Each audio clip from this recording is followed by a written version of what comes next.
तो भी उत्तर प्रदेश का इतिहास केवल रहेगा इसमें, बाकी और कोई चीज़ें नहीं रहेगी। तो उत्तर प्रदेश के इतिहास में हम प्राचीन इतिहास का एक वीडियो और एक वीडियो जो है आपका कौन-सा? मध्यकालीन का और एक आपका जो है आधुनिक का। ये 3 ठे करवा देंगे तो आपका ये खत्म हो जाएगा। इसमें आपके 50 प्रश्न हैं। अभी जो आप मतलब क्लास करने जा रहे हैं इसमें 50 प्रश्न हैं। अब ये 50 के 50 प्रश्न जो है कहीं न कहीं उत्तर प्रदेश के जो भी एग्ज़ाम हुए हैं, सभी एग्ज़ामों में पूछे हुए हैं। अब ये छोटे भी एग्ज़ाम हो सकते हैं, बड़े भी एग्ज़ाम हो सकते हैं। तो आपका जो है ऐसे प्रश्न हैं मतलब ऐसे प्रश्न इसमें हैं जो आपके एग्ज़ाम के लिए इम्पोर्टेंट हो सकते हैं ना? आइए हम पहले प्रश्न से शुरुआत करते हैं। आपका पहला प्रश्न है, देखो उत्तर प्रदेश के इतिहास की बात करेंगे तो पहला प्रश्न इसमें आपका जो है कौन-सा है? तो बेलन घाटी की खुदाई किसके निर्देशन में की गई थी? बेलन घाटी की खुदाई किसके निर्देशन में की गई थी?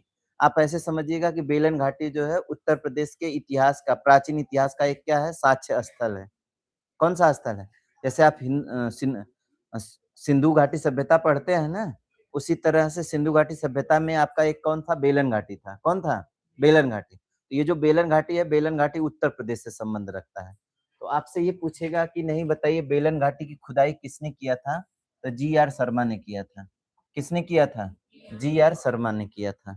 तो बेलन घाटी क्यों इसका नाम है? क्योंकि बेलन नदी के आसपास का जो क्षेत्र था, उसी को लिया गया था इसलिए इसका नाम क्या है? बेलन घाटी। तो बेलन घाटी की खुदाई किसने किया था? किसके निर्देशन में हुआ था? जी.आर. शर्मा के निर्देशन में हुआ था। ठीक है? आगे चलिएगा। आपका अगला जो प्रश्न है ये कह रहा है कि अस्थि निर्मित मातृदेवी की प्रतिमा प्राचीन पाषाण काल में कहाँ से मिली है? ये जो है कहाँ से मिली है? दमदमा से मिली है, लोहदा नाला से मिली है या फिर जो है आपका कहाँ से सराय नाहर से मिली है या फिर आपका कहाँ से चुपानी मांडो से मिली है। देखो अगर आप बात करते हैं क्या अस्थि निर्मित मातृ देवी की प्रतिमा, तो ये जो अस्थि निर्मित मातृ देवी की प्रतिमा है ये उत्तर प्रदेश के बेलन घाटी से मिला है। कहाँ से मिला है? उत्तर प्रदेश के बेलन घाटी से मिला है। उत्तर प्रदेश के किस घाटी से? बेलन घाटी से। और कहाँ पे मिला है? लोहदा नाला में मिला है। कहाँ पे मिला है? लोहदा नाला। तो मातृ देवी की अस्थि निर्मित प्रतिमा कहाँ से मिली है? तो हम कहेंगे लोहदा नाला से मिला है।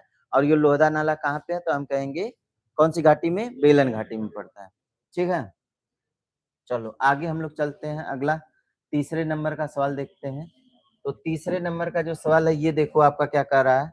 कह रहा है कि एक ही कब्र से 3 मानव कंकाल, एक ही कब्र से कितने कंकाल? 3 मानव कंकाल मध्य पाषाण काल में कहाँ से प्राप्त हुए? पहले तो ये जानिएगा कब की बात है? ये मध्य पाषाण काल की बात है। ये कहाँ से जो है प्राप्त हुए हैं? तो ये प्राप्त हुए हैं कहाँ से? महदहा से प्राप्त हुए हैं, दमदमा से प्राप्त हुए हैं या फिर जो है सराय नाहर से प्राप्त हुए हैं या फिर जो है लंघनाज से। तो आप ऐसे समझिए कि अगर एक साथ 3-3 लोगों को क्या किया गया है? दफनाया गया है। कितने लोगों को? 3-3 लोगों को। अब ये एक साथ 3-3 लोग क्यों दफनाए गए होंगे? 3-3 लोग इसलिए दफनाए गए होंगे क्योंकि इनको दमदमाया गया होगा। इनको क्या किया गया होगा? दमदमाया गया होगा, इसलिए जो है इनको एक साथ क्या कर दिया गया है? दफना दिया गया है। तो आपको जो है क्या कहेंगे? ऑप्शन बी इसका क्या होगा? सही होगा। तो एक ही साथ 3 लोगों को कब दफनाया जाएगा? जब उनको दमदमाया जाएगा। तो दमदमा, ठीक है ना? हाँ, एक और जो है मातृ देवी की प्रतिमा की बात कर रहे हैं, कौन-सी? अस्थि निर्मित। उसको आप कैसे जो है याद करेंगे? तो देखो जो है क्या करते हैं कभी कोई को हम क्या करें मार कर फेंक दें कहाँ पर? नाले में। मार कर कहाँ फेंक दें? नाले में। तो वो जो है बाद में केवल और केवल क्या मिलेगा? अस्थि मिलेगा। क्या मिलेगा? केवल और केवल क्या मिलेगा? अस्थि मिलेगा। तो आप जो है अस्थि निर्मित प्रतिमा की बात करेगा तो किस नाले में होगा? लोहदा नाला में होगा। तो आप नाला की बात नाला से याद रखिएगा, नाला में कोई फेंका जाएगा तो क्या मिलेगा? केवल अस्थि मिलेगा। ठीक है ना? चलो आगे हम लोग अगला चलते हैं।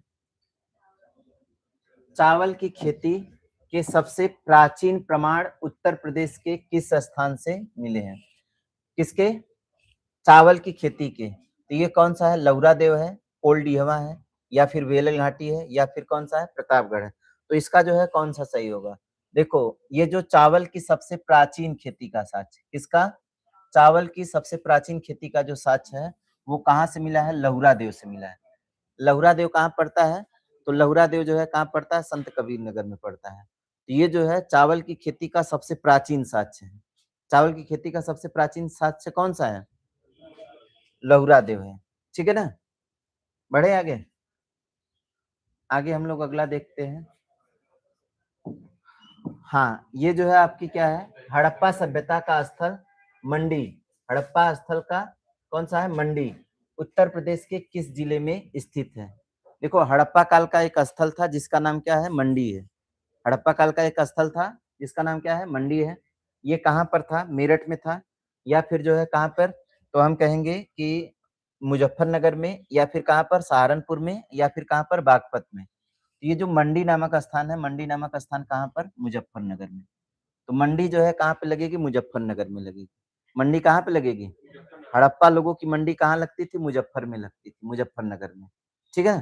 तो आप ऐसे याद कर लीजिएगा। तो हड़प्पा सभ्यता का मंडी उत्तर प्रदेश के किस जिले में होगा? तो हम कहेंगे कहाँ पर होगा? मुजफ्फरनगर में।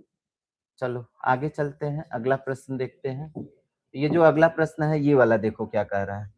ये कह रहा है कि सिंधु घाटी सभ्यता का सबसे पूर्वी बिंदु आलमगीर किस नदी के तट पर था? तो ये जो है देखो क्या था? हड़प्पा सभ्यता थी। ये क्या थी? हड़प्पा सभ्यता।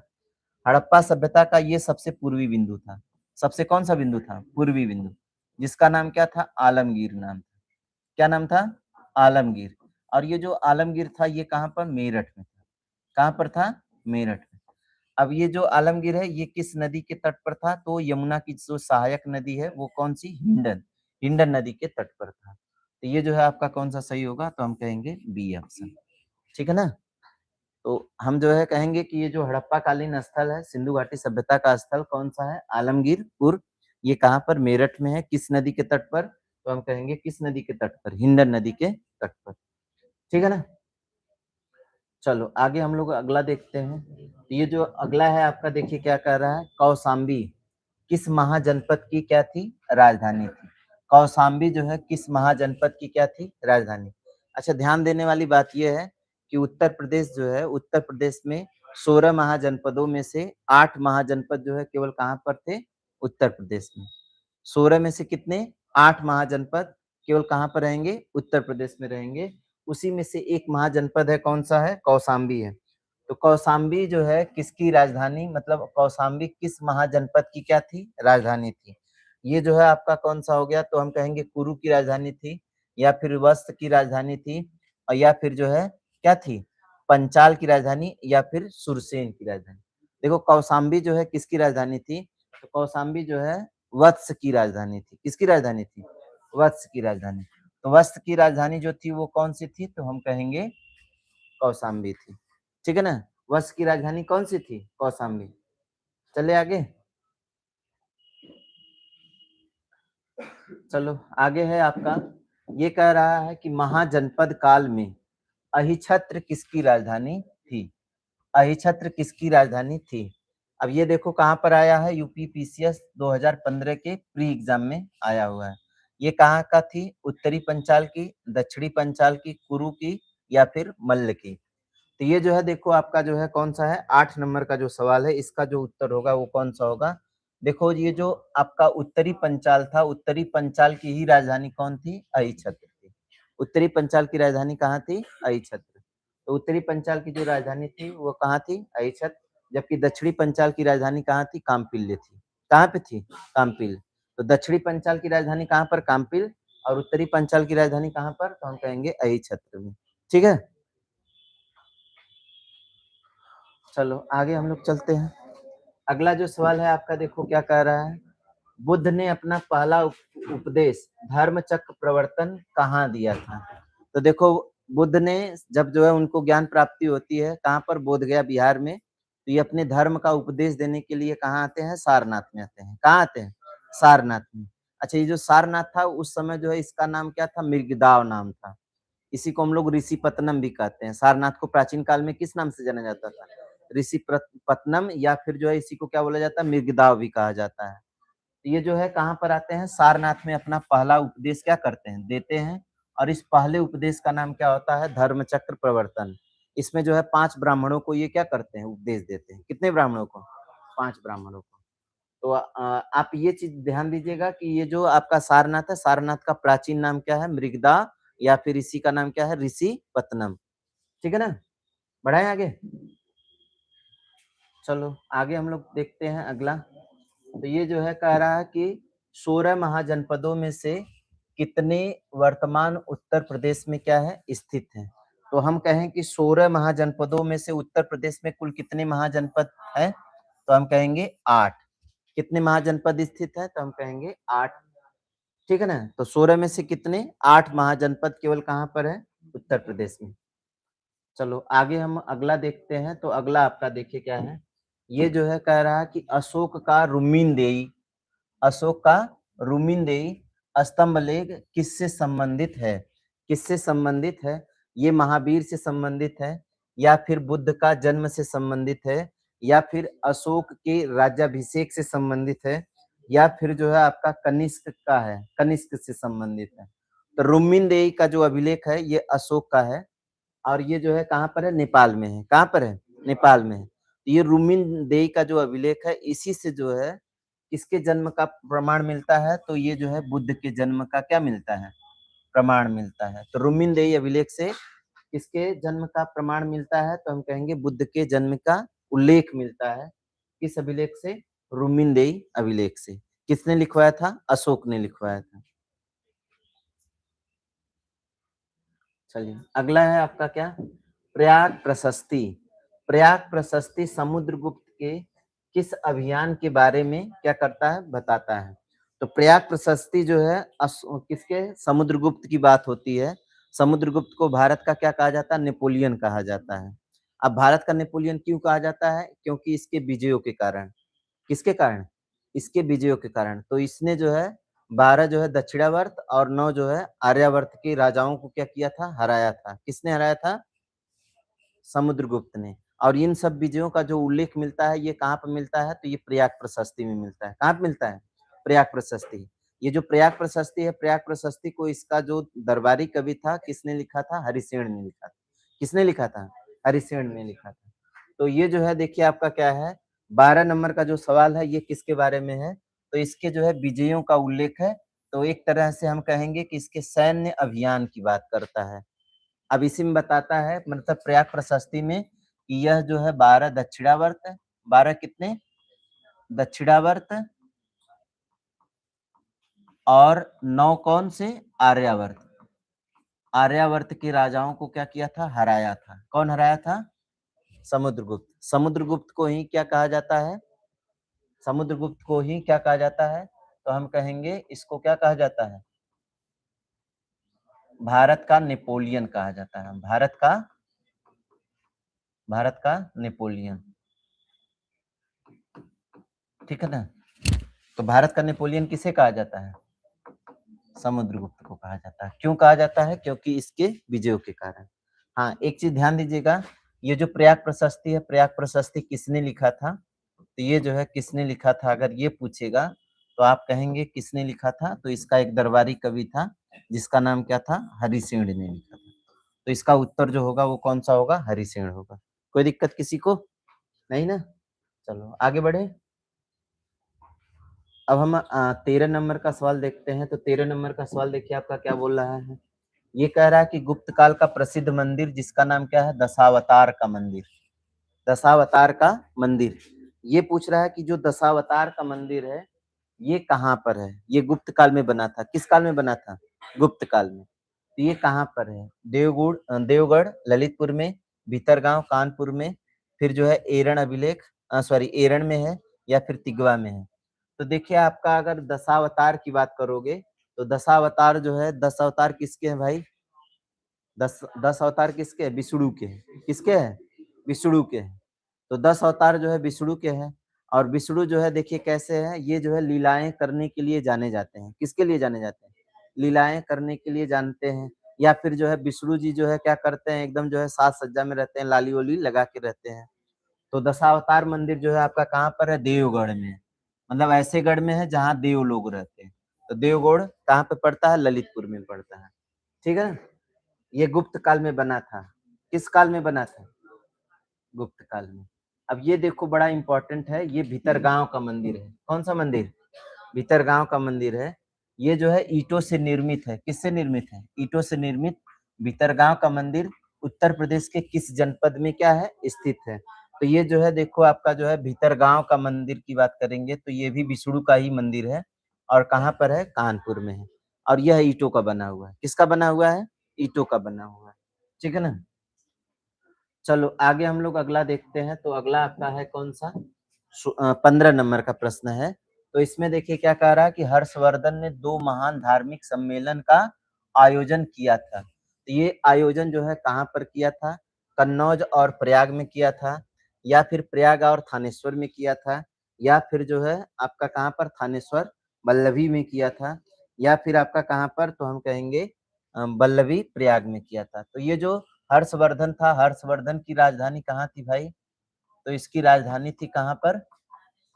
थानेश्वर में थी। थानेश्वर का मतलब हम ये कहेंगे कन्नौज। कहाँ पर थी? कन्नौज में। ठीक है ना। अब ये जो कन्नौज है तो कन्नौज में जो है इन्होंने एक क्या किया था सम्मेलन किया था। तो एक तो आपका कन्नौज हो गया। दूसरी चीज है कि ये जो है प्रयाग में भी क्या किए थे सम्मेलन किए थे। दो जगह जो है इसका रहेगा। और आप जानते हैं कि जो प्रयाग में इन्होंने सम्मेलन किया था हर जो है 144 सालों पर कितने सालों पर? हर एक 144 सालों पर क्या लगता है? महाकुंभ। ये जो महाकुंभ लगता है कितने सालों के बाद लगता है? 144 सालों के बाद। इसकी शुरुआत किसने किया था? हर्षवर्धन ने ही किया था। ये एक प्रकार का क्या होता है? धर्म सम्मेलन होता है। ये एक प्रकार का क्या होता है? धर्म सम्मेलन होता है। ठीक है ना। चलो आगे हम लोग बात करते हैं। तो ये कह रहा है कि कुशीनगर जिसको हम लोग जो है क्या बोलते हैं? कुशीनारा बोलते हैं। कुशीनारा जो है किसकी राजधानी थी? तो एक गणराज्य था, किसी गणराज्य की राजधानी थी। लिच्छवी गणराज्य की राजधानी थी, मल्ल गणराज्य की राजधानी थी, शाक्यों की राजधानी थी या फिर पालों की राजधानी थी। तो ये जो कुशीनगर है, कुशीनगर में आप जानिएगा कि कुशीनगर में जो है किसकी मृत्यु हुई थी? गौतम बुद्ध की मृत्यु हुई थी। किसकी मृत्यु हुई थी? गौतम बुद्ध की मृत्यु हुई थी। गौतम बुद्ध ने अपना अंतिम उपदेश कहाँ पे दिया था? हाँ, महापरिनिर्वाण मंदिर भी आपका कहाँ पर है? कुशीनगर में है। गौतम बुद्ध का महापरिनिर्वाण मंदिर कहाँ पर है?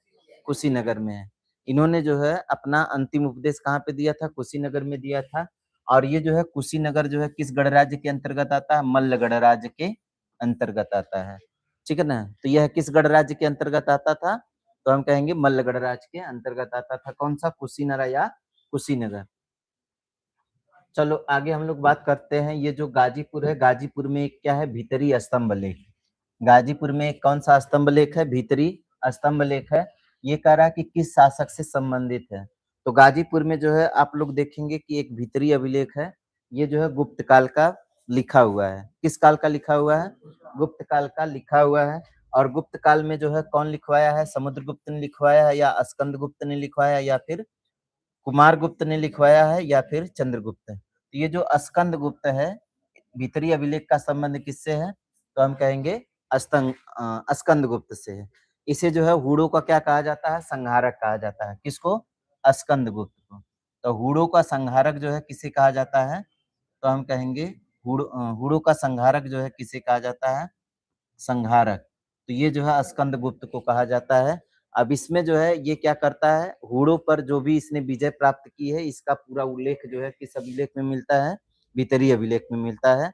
उत्तर प्रदेश के गाजीपुर में स्थित है। कहाँ पर है? उत्तर प्रदेश के गाजीपुर में। चलो आगे हम लोग बात करते हैं। तो ये कह रहा है कि मथुरा कला शैली का स्वर्ण काल मथुरा कला शैली का स्वर्ण काल किस वंश को माना जाता है? किस वंश को क्या किया जाता है? माना जाता है। तो ये मौर्य काल को माना जाता है या फिर जो है कुषाण काल को माना जाता है या फिर आपका जो है कौन सा है? तो हम कहेंगे गुप्त काल को माना जाता है या फिर आपका कौन सा है?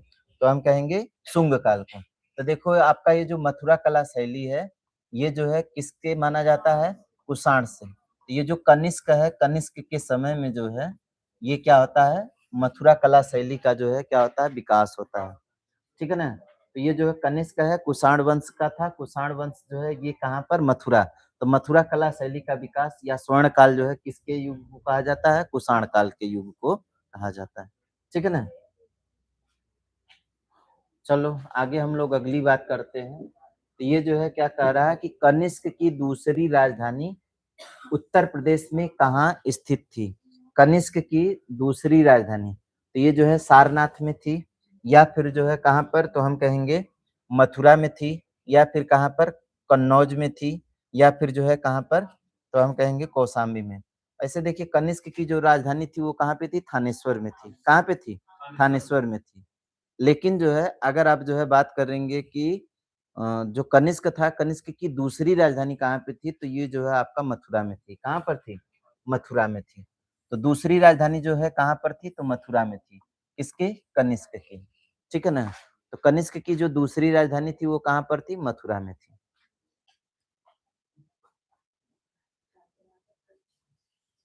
चलो एक आपका जो है बड़ा इंपॉर्टेंट प्रश्न है। ये कह रहा है कि प्राचीन स्थल संकीसा, प्राचीन स्थल जिसका नाम क्या है? संकीसा, वर्तमान में किस जिले में क्या है? स्थित है। वर्तमान में किस जिले में क्या है? स्थित है। तो ये जो है आपका कहाँ पर है? कन्नौज में है या फिर जो है कहाँ पर? फर्रुखाबाद में है या फिर जो है इटावा में है या फिर मैनपुरी में है। तो अगर आप संकीसा की बात करते हैं, किसकी बात करते हैं? संकीसा की। तो ये जो संकीसा है, संकीसा उत्तर प्रदेश के फर्रुखाबाद में है। कहाँ पर है? उत्तर प्रदेश के कहाँ पर है? फर्रुखाबाद में। तो उत्तर प्रदेश के फर्रुखाबाद में कौन सा स्थान है? संकीसा है। ठीक है ना? तो शंका अगर करेगा कोई जो है क्या, कि फरसा लेकर आए, फर्रुखा मतलब फरसा लेकर के आए, तो लोग क्या करेंगे? शंका करेंगे। तो आप ऐसे समझिएगा संकीसा जो है आपका कहाँ पर है? फर्रुखाबाद में है। ठीक है? चलो आगे हम लोग 21 नंबर का सवाल देखते हैं। देखो इसमें 50 प्रश्न है, अभी हम कहाँ पहुंचे हैं? 21 पे पहुंचे हैं। तो बुद्ध काल में उत्तर प्रदेश में कितने गणराज्य विद्यमान थे? तो बुद्ध काल में उत्तर प्रदेश में कितने गणराज्य विद्यमान थे? ये जो है आपसे क्या कर रहा है? पूछ रहा है।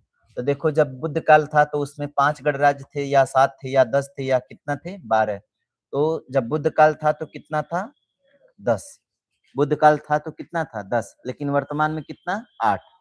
वर्तमान में कितना? 8। चलिए आगे हम लोग अगली बात करते हैं।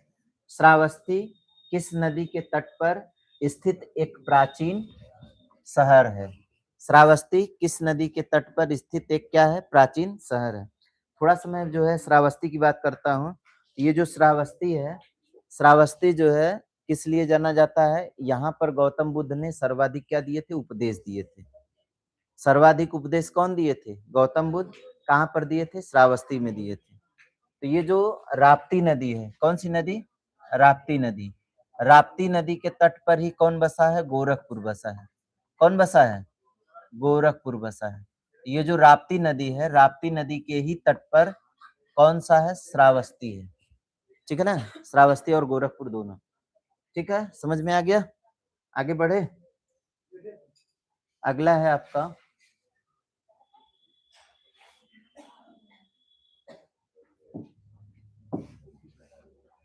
तीर्थ, मतलब जैन तीर्थंकर जिनका नाम क्या है? पार्श्वनाथ। जैन तीर्थंकर जिनका नाम क्या है? पार्श्वनाथ। पार्श्वनाथ का जन्म स्थल उत्तर प्रदेश के किस जिले में हुआ था? तो ये उत्तर प्रदेश के किस जिले में हुआ था? ये वाराणसी में हुआ था या फिर जो है कहाँ पर? कौशाम्बी में हुआ था या फिर अयोध्या में हुआ था या फिर श्रावस्ती में। तो ये जो पार्श्वनाथ है, पार्श्वनाथ का जन्म जो है कहाँ पर हुआ था? काशी नरेश के घर में हुआ था, अर्थात वाराणसी में हुआ था। पार्श्वनाथ का जो जन्म हुआ था कहाँ पर हुआ था? वाराणसी में हुआ। ठीक है ना? चलो आगे वाला 24 नंबर का सवाल है, इसको हम लोग देखते हैं। तो ये कह रहा है कि प्राचीन काल में अयोध्या को किस नाम से क्या किया जाता था? जाना जाता था। मतलब प्राचीन काल में अयोध्या को किस नाम से क्या किया जाता था? जाना जाता था। ये जो है अयाजसा के नाम से जाना जाता था या फिर इसे जो है दशरथपुर कहा जाता था या फिर जो है इसे क्या कहा जाता था? अवध कहा जाता था या फिर जो है इसे क्या कहा जाता था? कोसला कहा जाता था। तो ये जो अयोध्या था, अयोध्या का जो प्राचीन नाम था, वहाँ के राजा कौन थे? दशरथ थे। दशरथ के ही पुत्र कौन थे? राम, लक्ष्मण और कौन? शत्रुघ्न और एक कौन? भरत। तो ये जो है 4 भाई थे। 4 भाई जो है किसके पुत्र थे? दशरथ के। ठीक है ना? तो ये जो दशरथ थे, दशरथ कहाँ के राजा थे? अयोध्या के थे। तो इसको दशरथपुर नहीं कहा जाता था। ये मतलब इसको सोच करके दशरथपुर मत मारिएगा। इसका जो है नाम क्या था? अयाजासा। इसका जो प्राचीन नाम क्या था? अयाजासा था। किसका? अयोध्या का। तो अयोध्या का प्राचीन नाम क्या था? अयाजासा। अब एक जो है आपका क्या था, मतलब महोदय श्री, मतलब एक नगर था जिसका नाम क्या था, महोदय श्री था। महोदय श्री किस प्राचीन नगर का क्या नाम था?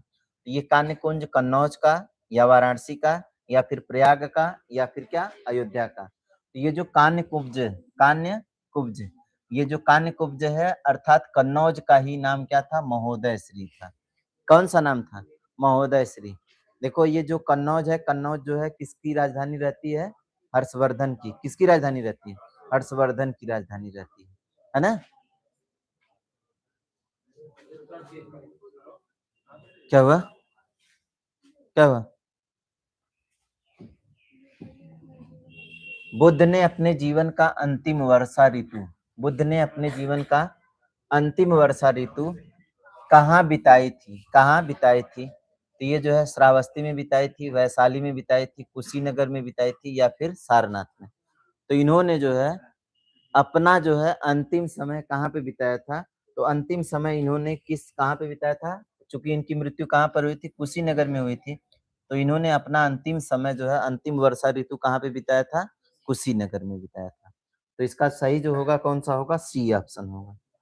ठीक, चलो अगला है आपका, अगला जो प्रश्न है आपका क्या है? घोषिताराम विहार, घोषिताराम विहार बुद्ध काल में कहाँ स्थित था? तो ये जो है कहाँ पे था? सारनाथ में था, या फिर जो है कहाँ पे था? कौशाम्बी में था, सारनाथ में था, या फिर श्रावस्ती में था, या फिर कहाँ पर? कुशीनगर में। तो ये जो है कौन सा है? घोषिताराम है। कौन नाम है? घोषिताराम। तो ये जो है कहाँ पर रहेगा? कौशाम्बी में रहेगा। कहाँ पर रहेगा? कौशाम्बी में रहेगा। तो ये बुद्ध विहार का काल था। उस समय जो है ये कहाँ पर था? तो हम कहेंगे कौशाम्बी में था।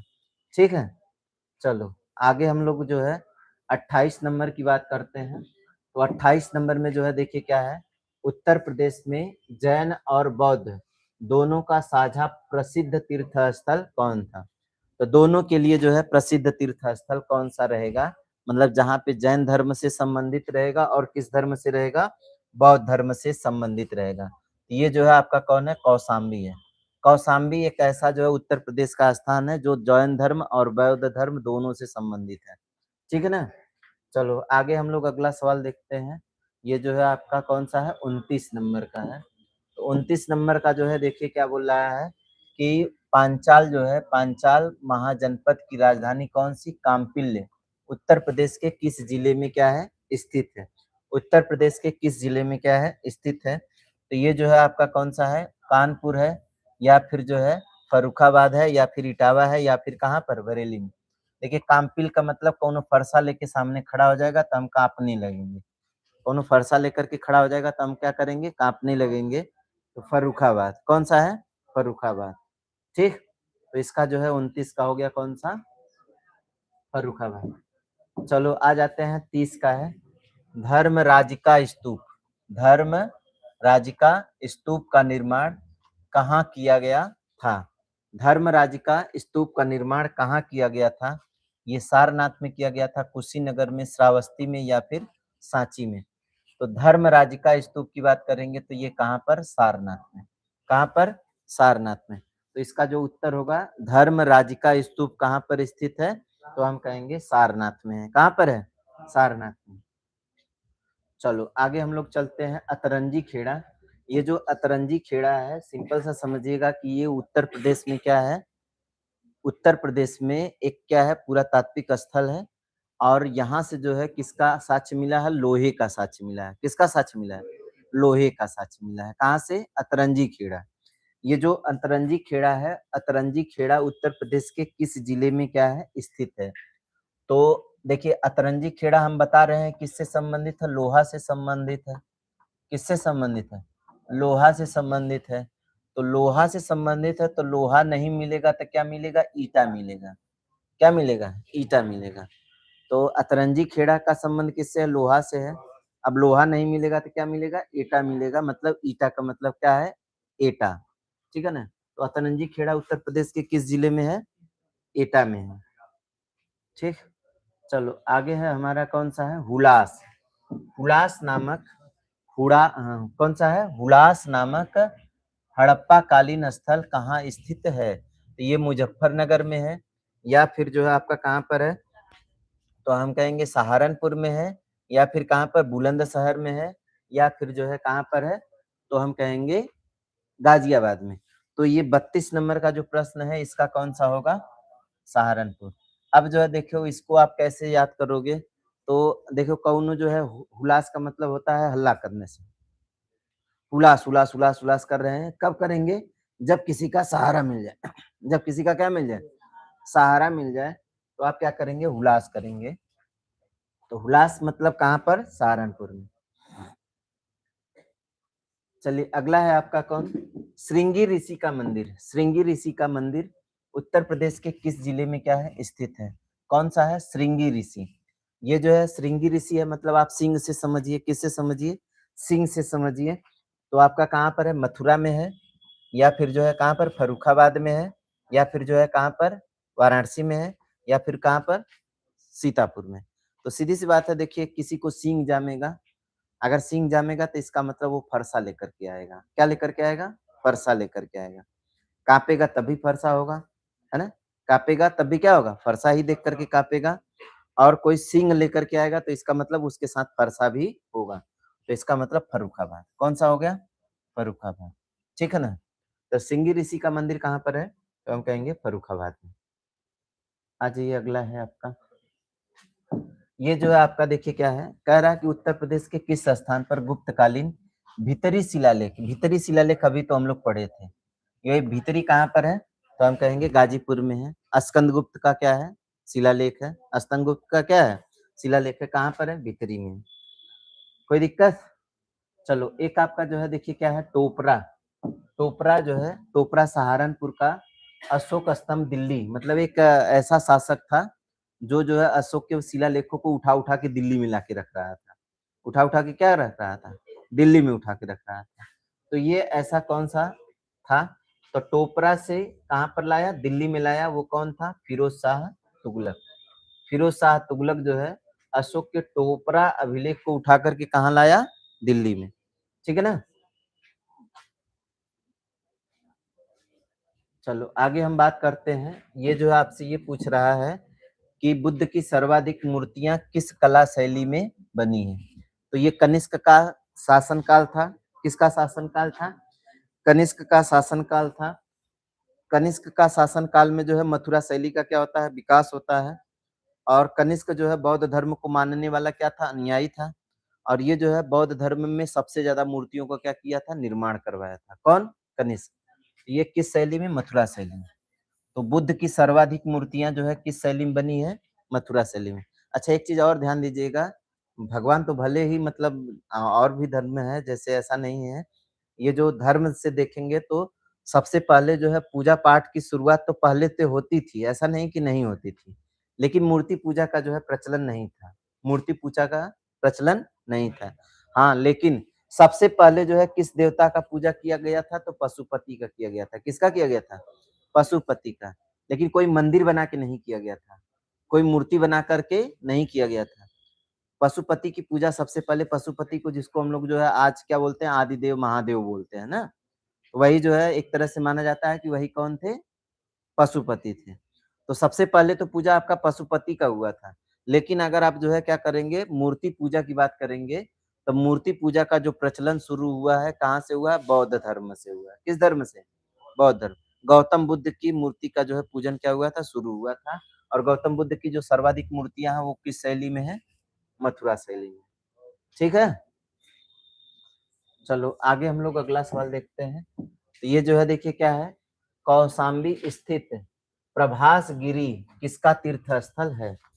प्रभास गिरी जो है किसका तीर्थ स्थल है। कौन सा ऑप्शन, कौन सा प्रश्न है, तो 37 नंबर का है। बौद्ध धर्म से है, जैन धर्म से है, शैव से है, या फिर वैष्णव से। देखो प्रभास जो है जब भी शब्द आएगा ना तो आप हमेशा जो है तुलना करिएगा किससे, जैन धर्म से। तो प्रभास गिरी जो है किससे संबंधित है, कौशाम्बी में स्थित है। ये किससे संबंधित है, जैन धर्म से क्या है, संबंधित है। ठीक। चलो आगे हम लोग अगला देखते हैं। तो ये जो है आपका कितना, 38 नंबर का है सवाल। तो 38 नंबर के जो सवाल है इसमें क्या बोला है, पुष्यमित्र सुग ने 2 अश्वमेध क्या किया था, यज्ञ किया था। ये कहाँ पर किया था? आपसे ये पूछ रहा है। तो वाराणसी में किए थे, अयोध्या में किए थे, कौशाम्बी में किए थे और कहाँ पे किए थे? कन्नौज में किए थे। तो ये जो है 2 अश्वमेध यज्ञ जो है कहाँ पे किए थे? अयोध्या में किए थे।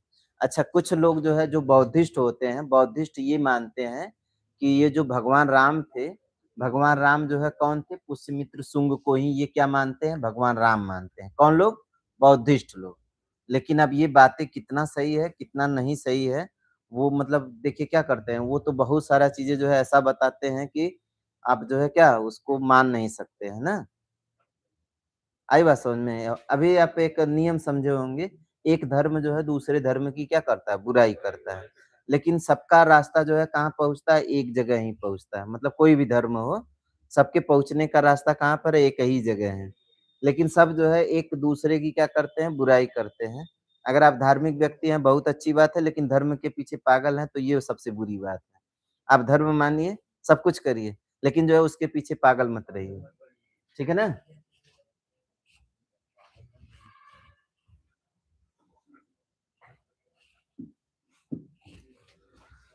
चलिए, महाजनपद काल में सूरसेन, महाजनपद काल में सूरसेन की राजधानी क्या थी? तो ये जो है कौन-सी थी? मथुरा थी या फिर जो है काम्पिल्य थी या फिर जो है इंद्रप्रस्थ थी या फिर साकेत थी? तो ये जो सूरसेन सूरसेन की राजधानी जो थी वो कौन-सी थी? मथुरा थी। सूरसेन की राजधानी कौन-सी थी? मथुरा। ठीक है ना? अच्छा, एक चीज़ ध्यान दीजिएगा, ये काम्पिल्य बताइए भैया किसकी राजधानी थी? काम्पिल, काम्पिल जो है किसकी राजधानी थी? काम्पिल्य जो है किसकी राजधानी थी? हैं? पांचाल। किसकी थी? पांचाल। अहिछत्रा और काम्पिल्य 2 राजधानियाँ थी। अहिछत्रा और कौन-सी? काम्पिल्य 2 राजधानियाँ थी किसकी? पांचाल की। तो ये जो है पांचाल की राजधानी थी ना?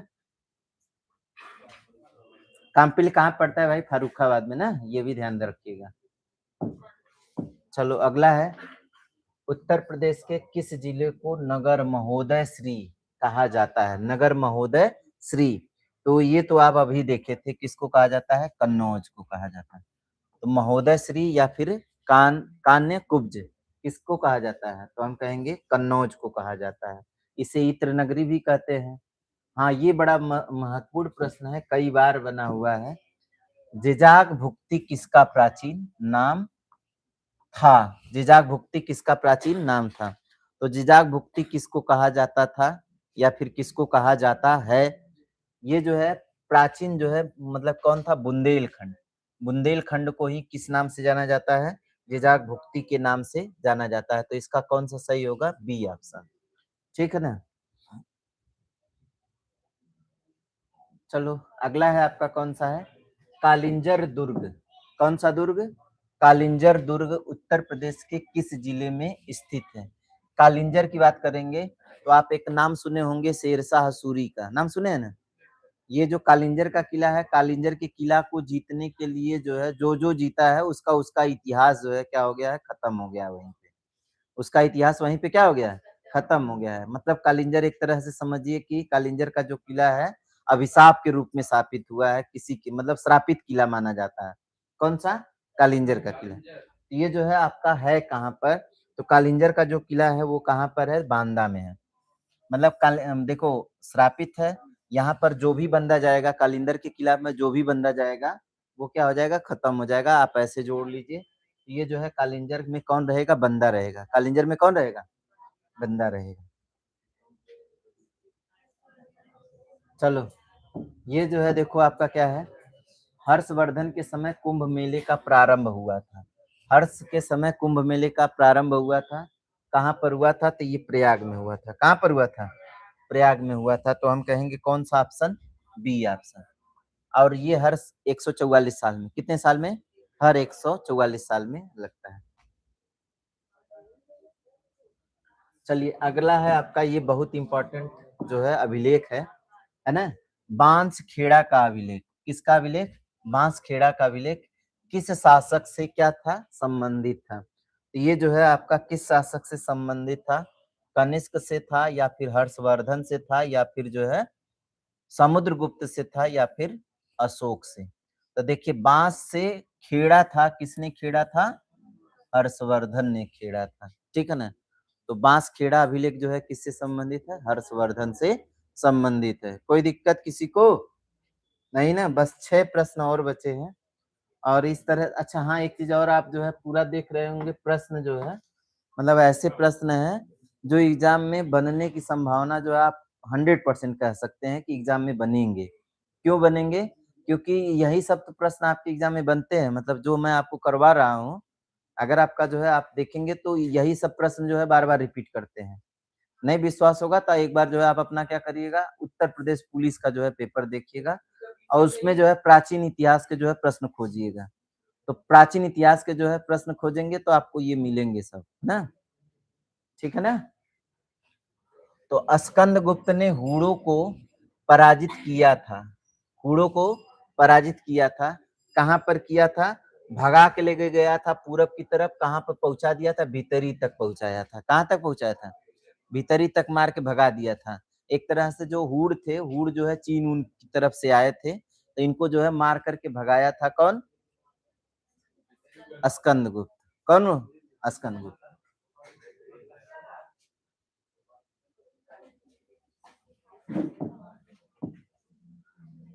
गुप्तकालीन पूंजी, गुप्तकालीन पूंजी के सिक्के कहाँ से मिले हैं? गुप्तकालीन पूंजी के सिक्के कहाँ से मिले हैं? तो ये जो है पूंजी के सिक्के, पूंजी जो है कहाँ पर होगी? बस्ती में होगी। तो पूंजी के जो सिक्के होंगे वो कहाँ पे मिलेंगे? कहाँ पे मिलेंगे? बस्ती से मिलेंगे। तो गुप्तकालीन पूंजी के सिक्के कहाँ से मिलेंगे? बस्ती से मिलेंगे। इसका मतलब इसका ऑप्शन जो सही होगा कौन सा होगा? ए होगा। कोई दिक्कत किसी को? हाँ, ये जो है बड़ा इंपॉर्टेंट है, चौखंडी स्तूप। कौन सा स्तूप? चौखंडी स्तूप। चौखंडी स्तूप जो है उत्तर प्रदेश के किस जिला में स्थित है? कहाँ स्थित है आपको ये बताना है, किस नगर में क्या है स्थित? उत्तर प्रदेश का कौन सा चौखंडी स्तूप उत्तर प्रदेश में कहाँ स्थित है, ये आपको क्या करना है, बताना है। तो ये जो चौखंडी स्तूप है ये तो आपका सीधी सी बात है, कहाँ पर है? सारनाथ में। चौखंडी का नाम सुने हैं ना? चौखंडी मतलब ये जो है क्या होता है, बालू वालू के लिए जाना जाता है, एक मंडी लगती है यहाँ पर, है ना? बालू मंडी लगती है कहाँ पर? चौखंडी में। बालू सीमेंट ये सब की मंडी लगती है, तो आपका कहाँ पर? चौखंडी, सारनाथ में। ठीक है ना? तो चौखंडी स्तूप उत्तर प्रदेश में कहाँ स्थित है? सारनाथ में।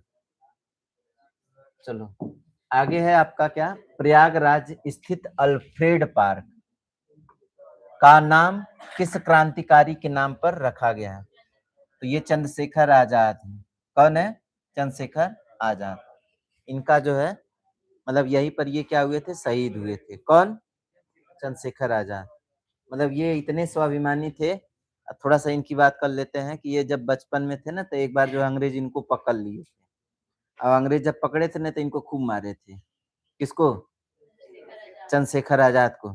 अब मारे थे इतना कि इनको लगा कि जब पकड़ेंगे तो यही वाली जो है मार मारेंगे, तो उन्होंने वही समय कसम खा लिया कि जीते जी मैं अपने शरीर को अंग्रेजों को छूने नहीं दूंगा। और यही हुआ भी है ना?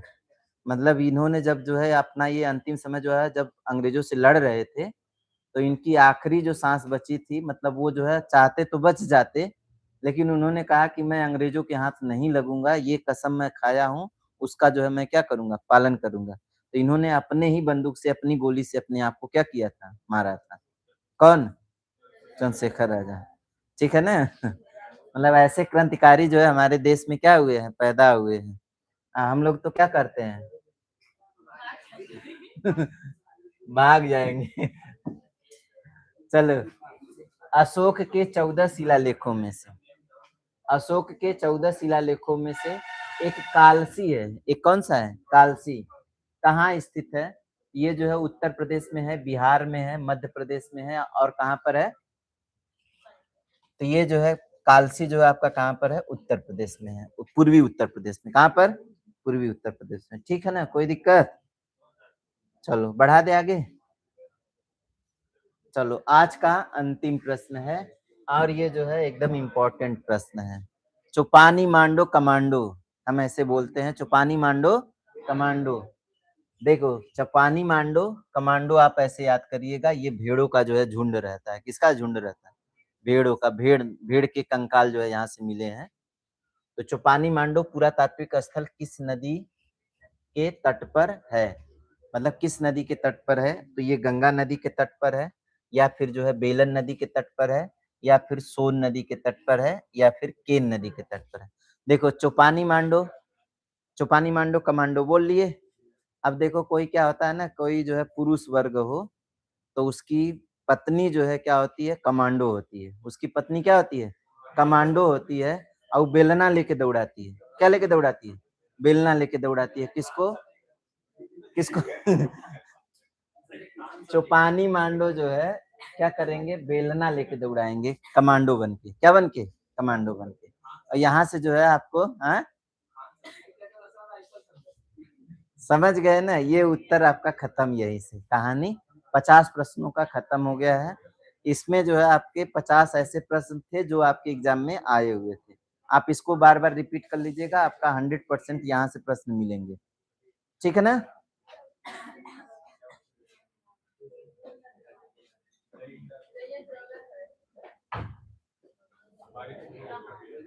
बारिश फिर शुरू।